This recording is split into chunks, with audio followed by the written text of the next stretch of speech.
What is up? And welcome. Thank you for tuning in. The division I call the softball division. Bunch of softballers here doing some fantasy football just to pass the season when there's no ball to play.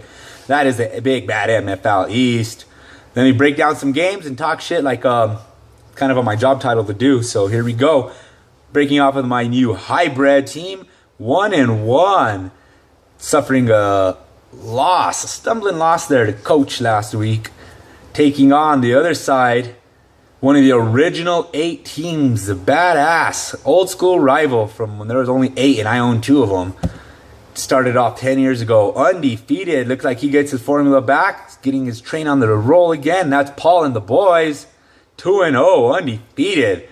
A close game here. Vegas says I'm favored by a field goal, but I think I might have blown that. Speaking my bonehead ass decision of starting Vincent Jackson. Thank you, Vincent, and thank you, referees, for not calling that freaking shove off at the end of the game last night.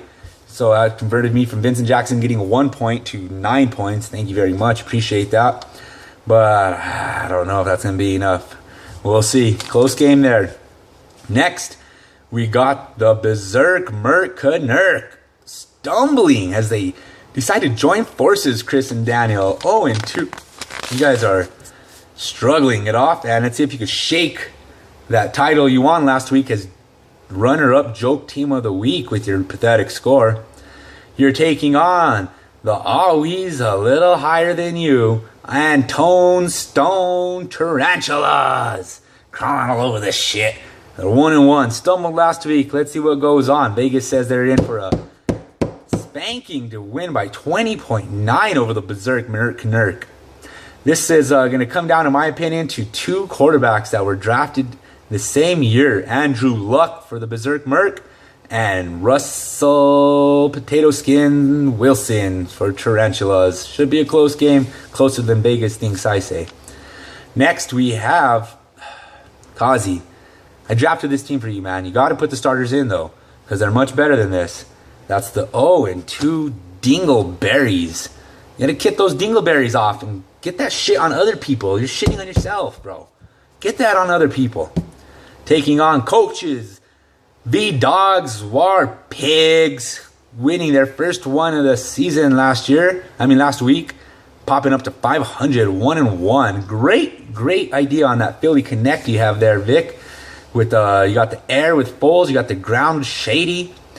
If the Eagles start scoring points in the first half, holy shit, man. That might just be berserk. They're doing good right now, and they're only scoring in third and fourth quarter. On the other side, you got the Dingleberries. Brilliant move starting Matty Ice.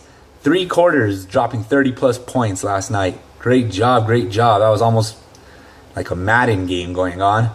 So let's see if that happens. Vegas says this is a tough game. They have Dingleberries favored by 4/10. Let's see how that works out. And the final game is between the only 2 MFL-ranked powerhouse teams in this division. That's the big bad number 4 sophomore season Tankers Rule, who just crushed everybody in the regular season last year. Almost went undefeated, man. They were just destroying everybody. And it looks like they're back onto it after struggling week 1, able to come back on top and win their first win last week. 1-1 now, number 4 in all of MFL Nation, taking on the number 9 ranked team. And that's the rookie, JJ's Fingasms. So Tankers, Fingasms 2-0. And a great start by JJ, starting another J and Julio, dropping ridiculous points. Amazing. And Tankers, Matt Bryant, man, that would have been a great start. I knew they were going to score a lot. I just didn't know it was going to be 50 touchdowns. So, and then the only field goal you got was like a 60-yarder. So you ended up losing points on that shit. Well, can't go nothing wrong with that. Tankers had the high score of last week's division, in this division. So let's see if they can keep that rolling. This is a true quarterback matchup as Aaron Rodgers will lead the Tankers out versus Peyton Manning and his Fingasms. The only thing is here that I say the Tankers have a slight edge in here, and Vegas agrees with me, and that's only because he has JT, one of Peyton Manning's favorite, if not his favorite, end zone target. So, you'll be stealing some points from Peyton. And you're playing the Seahawks, Peyton. Remember what they did to you? Oh, I don't want to mention it. You remember. Peace out. Get with me for the couple of you who haven't paid yet. Get a program on here. Penalties will start being handed out next week for that. Peace out. Have a great weekend.